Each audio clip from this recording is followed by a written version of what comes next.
Conduct competency assessment. Prepare the candidate. The assessor shall introduce herself. Good morning, everyone. I am Ami Obalisir, an accredited competency assessor in electronic products assembly and servicing NC2. Acknowledge the presence of the TESDA representative, assessment center manager, and processing officer. I would like to acknowledge the presence of our TESDA representative, Ms. Shamel C. Benitez. Good morning, ma'am. You do not have to worry about her presence. She is here to oversee the conduct of competency assessment and to check if the conduct is in accordance with the prescribed competency assessment methodologies and procedures. She will not assess you. Before we proceed, may I inform you that we are being recorded and live streamed through the CCTV camera in the TESDA Albay Provincial Office and TESDA Regional Office. I have here your consent form, which means that we, including me, agree to be recorded and to the other terms, including the sharing of CCTV footage and to authorized representative indicated in this form. Present to the candidates an accomplished application form with self-assessment guide and explain its significance. Also, I have here with me your application form and the self-assessment guide. These are the proof that you are willing to undergo the assessment. Check attendance and identity of candidates and collect admission slips.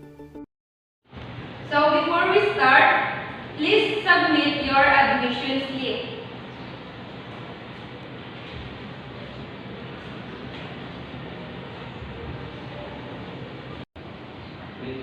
As I call your name, please acknowledge by raising your hand and sign the attendance sheet. Jan Jerome Guason,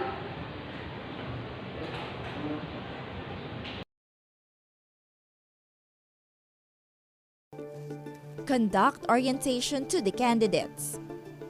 The assessor must explain the context and purpose of the assessment. I would like to welcome all of you to our Center of Your Assessment for Electronic Product Assembly and Servicing NC2. The purpose of our assessment for Electronic Product Assembly and Servicing NC2 is to determine the level of your competence. Qualifications or units of competency to be assessed. Today, I am going to administer the competency assessment for Electronic Product Assembly and Servicing NC2. The qualification for Electronic Product Assembly and Servicing NC2 are composed of basic, common, and core competencies. For core competencies, we have assemble electronic products, service customer electronic products and systems, and service industrial electronic module products and systems. Task to be performed and the evidence to be collected. And service industrial electronic module products and systems. Assessment procedures to be undertaken.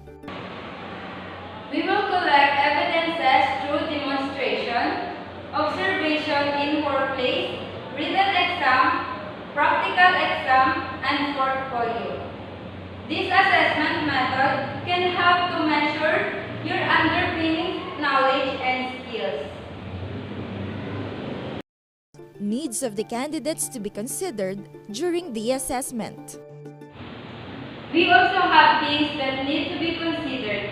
If there are any religious practices, just tell me so that I can allow you to observe whatever you are required to do by your respective religion. For example, if you need to pray at a specific time this day, tell me and I will allow you. For those candidates who need to take their medication or maintenance within the duration of our assessment, just tell me and I will allow you allowable or reasonable adjustments when applicable. If you have difficulties understanding the instruction for the given instructions, please do not hesitate to inform me because I am willing to translate it for you.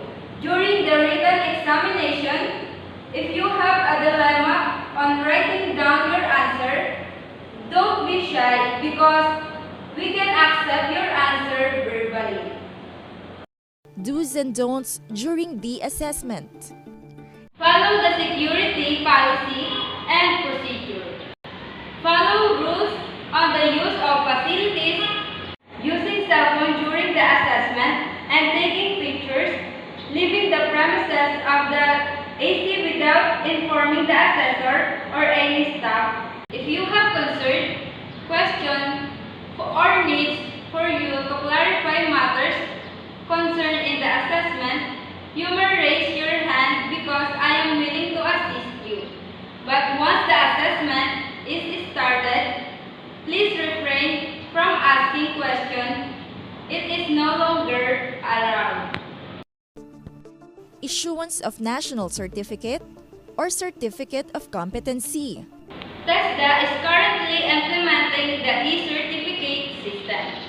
Starting on March 28, 2025 until December 31, 2025, there will be running a parallel implementation. This means that you have an option to either receive your traditional paper-based National Certificate or NC or option for the newly introduced e-certificate.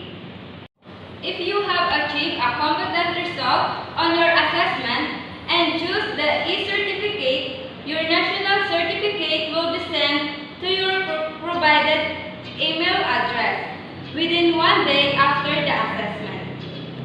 It is crucial to ensure that the email address you provide in the application form is accurate. Once received, you should print the e-certificate on a plain white A4 size paper. For individuals whose employer or company required a paper NC, the certified individual must print their NC or COC on a plain A4 size white paper.